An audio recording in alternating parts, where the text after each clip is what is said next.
Seorang pemuda bernama Fadil berubah menjadi ular hitam besar setelah berbuat durhaka pada ibunya. Apakah ini hukuman dari langit atau peringatan bagi kita semua? Kisah nyata penuh haru ini akan membuat hati Anda bergetar. Berikut adalah kisah lengkap untuk ide nomor 2. Judul: Tragis. Pemuda ini berubah jadi ular setelah menghina orang tua sendiri. Di sebuah desa kecil yang dikelilingi sawah hijau, hiduplah seorang pemuda bernama Fadil bersama ibunya, Bu Lasmi. Fadil adalah anak tunggal, tetapi sifatnya jauh dari harapan. Sejak kecil, Fadil dikenal sebagai anak yang keras kepala, dan seiring bertambahnya usia, perilakunya semakin buruk. Bu Lasmi adalah seorang ibu sederhana yang mencari nafkah dengan menjual kue keliling. Setiap pagi, ia bangun lebih awal untuk membuat kue, mengisi keranjang, lalu berkeliling kampung menjajakan dagangannya. Hasil yang diperolehnya cukup untuk makan sehari-hari mereka. Namun, bagi Fadil, itu tidak pernah cukup. Bu, kapan kita bisa hidup layak? Aku capek makan makanan sederhana terus. Keluh Fadil suatu hari sambil menghempaskan piringnya ke meja. Bu Lasmi hanya tersenyum tipis. Sabar, Nak. Rezeki sudah ada yang mengatur. Yang penting kita sehat dan bersama. Namun, kesabaran Bu Lasmi sering kali diuji. Fadil mulai sering pulang larut malam dengan alasan berkumpul bersama teman-temannya. Ia tak peduli lagi pada keadaan ibunya yang bekerja keras. Sebaliknya, ia malah meminta uang untuk memenuhi gaya hidupnya yang semakin boros. Suatu hari, Fadil mendatangi Bu Lasmi dengan nada tinggi. Bu, aku butuh uang 2 juta. Teman-temanku sudah punya motor baru. Aku nggak mau kalah.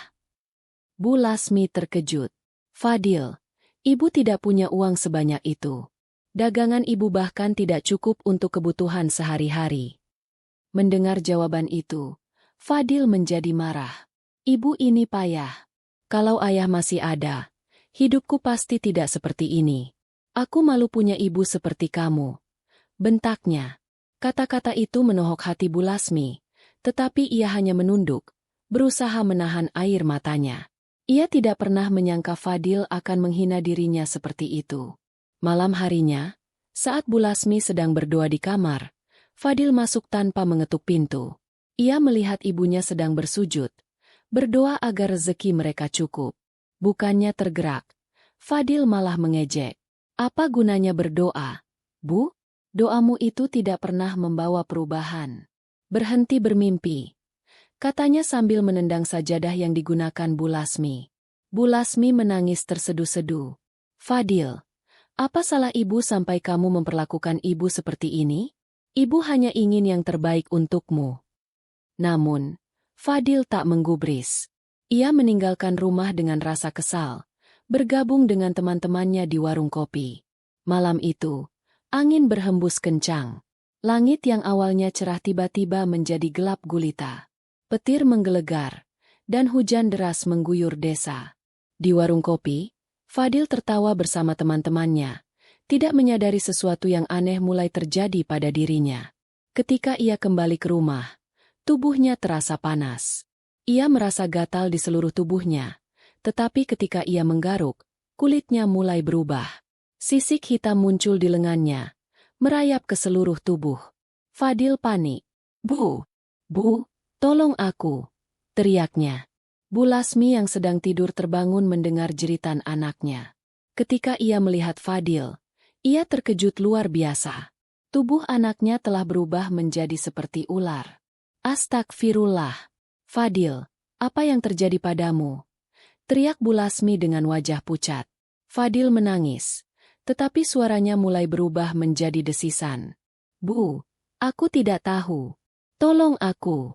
Aku tidak ingin seperti ini. Bu Lasmi jatuh terduduk. Air matanya mengalir deras. Ya Allah, apa yang terjadi pada anakku? Apakah ini hukuman untuk dosa-dosanya? Katanya sambil memeluk Fadil yang kini sudah hampir sepenuhnya berubah menjadi ular. Namun, perubahan itu tidak berhenti. Tubuh Fadil sepenuhnya menjadi seekor ular hitam besar. Ia tidak bisa berbicara lagi, hanya mengeluarkan suara desisan yang menyayat hati. Bu Lasmi memeluk ular itu dengan penuh kasih sayang meski air matanya terus mengalir. Ibu tidak pernah membencimu, Nak. Meskipun kamu menyakiti hati ibu tetap mendoakanmu, ucapnya sambil menatap ular itu. Tapi mungkin ini adalah cara Allah mengingatkanmu untuk berubah. Keesokan harinya, kabar tentang Fadil menyebar di desa. Orang-orang datang untuk melihat ular hitam besar di rumah Bu Lasmi. Beberapa di antara mereka menganggap itu adalah hukuman atas perbuatannya. Namun, Bu Lasmi selalu berusaha melindungi ular itu, karena ia tahu itu adalah anaknya. Setiap hari, Bu Lasmi berdoa di dekat ular tersebut, memohon ampunan kepada Allah untuk anaknya. Ya Allah, kembalikan anakku ke bentuknya semula. Jika ini adalah ujian, maka kuatkan hati hamba. Hari demi hari berlalu, tetapi Fadil tetap dalam wujud ular. Meskipun demikian, Bu Lasmi tidak pernah lelah merawat dan memberikan kasih sayang kepada anaknya. Hingga suatu malam, saat ia tengah berdoa, ular itu mendekatinya, menyentuh kakinya dengan lembut, seolah meminta maaf. Air mata Bu Lasmi kembali mengalir. Nak, ibu memaafkanmu. Ibu selalu mencintaimu, ucapnya sambil membelai kepala ular itu. Dan perlahan, tubuh ular itu mulai bersinar terang, kembali berubah menjadi manusia. Fadil menangis tersungkur di kaki ibunya. Bu, maafkan aku.